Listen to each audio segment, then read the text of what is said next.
जय हिंद दोस्तों। स्वागत है आपका अपने यूट्यूब चैनल ओनली डिक्टेशन में। हिंदी एडिटोरियल डिक्टेशन 80 वर्ड्स पर मिनट शुरू होगी 3 सेकंड बाद।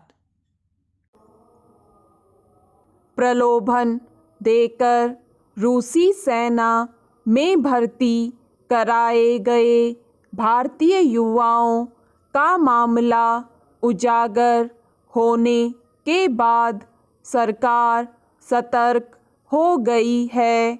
जांच एजेंसियां जगह जगह छापे मारकर पता लगाने की कोशिश कर रही हैं कि अब तक कितने ऐसे भारतीय युवाओं को धोखे से रूस भेजा और वहां की सेना में भर्ती कर यूक्रेन के खिलाफ लड़ाई में तैनात किया गया है।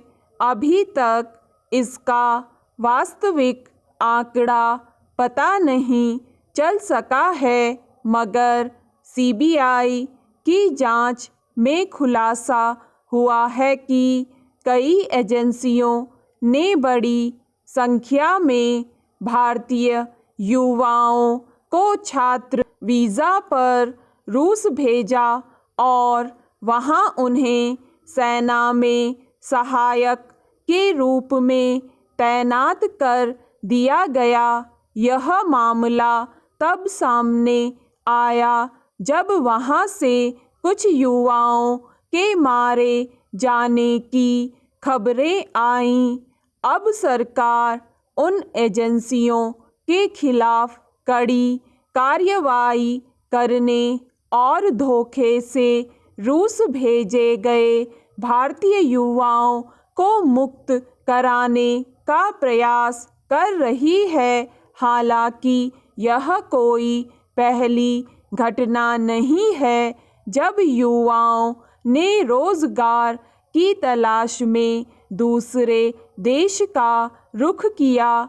एजेंटों की मदद लेकर गलत तरीके से दूसरे देश में प्रवेश पा गए।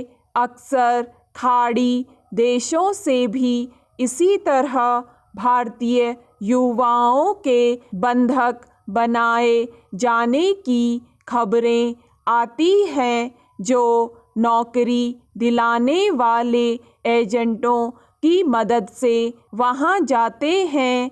पिछले वर्ष एजेंटों की मदद से चोरी छिपे अमेरिकी सीमा में प्रवेश करने की कोशिश करते कई नौजवान मारे गए थे।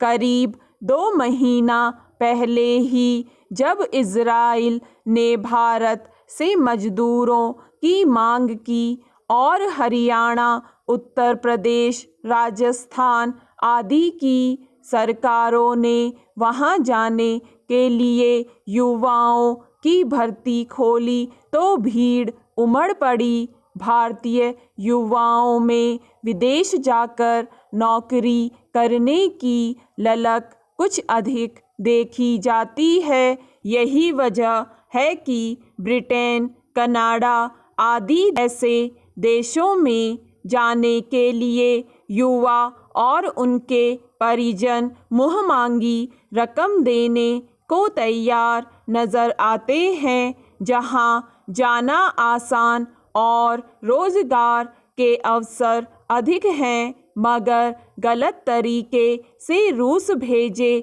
गए युवाओं के मामले से एक बार फिर रेखांकित हुआ है कि यह केवल विदेश जाकर नौकरी करने और बस जाने की ललक का मामला नहीं है। दुनिया के बहुत सारे देश जानते हैं कि भारत में श्रम सस्ता है, इसलिए भी वे भारतीय नौजवानों को अपने यहाँ काम का मौका देते हैं। फिर भारतीय युवा जब विदेश में मिलने वाले मेहनताना की तुलना भारत में मिलने वाले मेहनताने वेतन भत्तों आदि से करते हैं, तो उन्हें बहुत कम समय में अधिक बचत नज़र आती है।